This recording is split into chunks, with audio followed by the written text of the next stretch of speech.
ADC আমার কাছ থেকে ঘুষ দাবি করে 10% হারে 4.5 লক্ষ টাকা। জনৈক সৈয়দ নূর তাকে 15 লক্ষ টাকা শেখ মৌলা হাওলাত প্রদান করেছিলাম 2019 সালে। টাকা প্রদানে অস্বীকার করায় আমি এনআইএ একটা মামলা দায়ের করি। সেই মামলায় 2021 সালে যুগ্ম জেলা জজ প্রথম আদালতে 15 লক্ষ টাকার শেখ মৌলে প্রাপ্ত টাকার ডিগ্রি হয় এবং 1 বছরের সাজা রায় হয়। সাজাকালীন সময়ে আসামি মৃত্যুবরণ করিলে আমার জরিমানার অর্থ উদ্ধারের জন্য একই আদালতে 386 ধারা মোতাবেক তার সম্পত্তি থেকে টাকা উদ্ধারের জন্য আবেদন করি। আদালত কক্সবাজার জেলা ভূমি অধিগ্রহণ কর্মকর্তার কার্যালয়ে জেলা প্রশাসক কর্তৃক অধিগ্রহণকৃত সম্পদের তালাশ পেয়ে ওই টাকার উপর থেকে আমার জরিমানার অর্থ সমন্বয় করার জন্য আদেশ প্রদান করেন। 2022 সালে লেভি ওয়ারেন্ট ইস্যু করেন জেলা প্রশাসক বরাবর।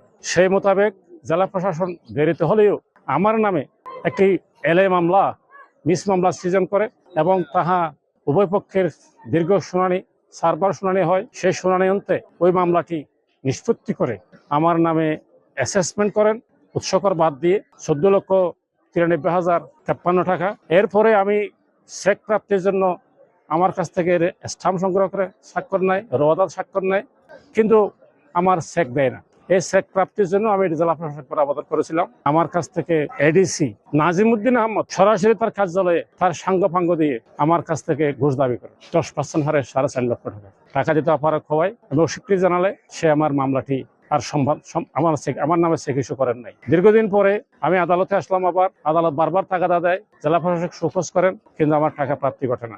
সর্বশেষ ইমরান হোসেন সজীব জেলা প্রশাসনের অতিরিক্ত জেলা প্রশাসক কর্মকর্তা, উনি বর্তমান জেলা প্রশাসক আব্দুল মান্নান সাহেবের চেম্বারে আমার সাথে তর্ক বিতর্কে জড়িত হয়ে পড়েন। অথচ আমি জেলা প্রশাসকের সাথে পূর্ব নির্ধারিত বৈঠক করছিলাম আমার নামে সৃজিত এলএ মামলার বিষয়ে, কিন্তু উনি এবং নাজিমউদ্দিন উভয় এসে আমার সাথে উদ্ধত আচরণ করেন, আদালতের প্রতি অবজ্ঞা প্রদর্শন করেন এবং দমভক্তি করেন।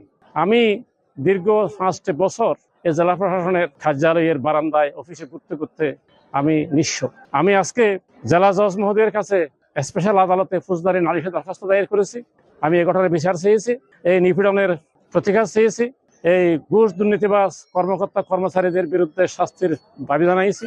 মাননীয় আদালত দীর্ঘ সময় শুনানি করেন এবং আমার কথা আমলে নিয়েছেন এবং আমার নামে সৃজিত মামলা তলব দিয়েছেন এবং এর উপরে গুণাগুণ বিচার করে উনি পরবর্তী কার্যক্রম গ্রহণ করবেন। আমি আদালতের প্রতি সন্তুষ্ট। আমি সকলকে বিষয়টা ইতিবাচকভাবে দেখার জন্য অনুরোধ জানাচ্ছি। মাননীয় স্পেশাল জজ আদালতে জেলা প্রশাসকের কার্যালয়ের কর্মকর্তা এডিসি নাজিমউদ্দিন ও ইমরান হোসেন সজীব সহ 2 জন কর্মচারীর বিরুদ্ধে দুর্নীতি দমন আইনে একটি মামলা দায়ের করি। মাননীয় আদালত ওনার জবানবন্দি গ্রহণ করেন। জবানবন্দি শেষে সংশ্লিষ্ট নথিপত্র তলবের নির্দেশনার আদেশ দিয়েছেন, হাজিরের আদেশ দিয়েছেন। আমরা আদালতের আদেশের প্রতি সন্তুষ্ট হয়েছি এবং বিচার চেয়েছি। অতি শিগগিরই আমার মক্কেল বিচার পাবে বলে আশা করি।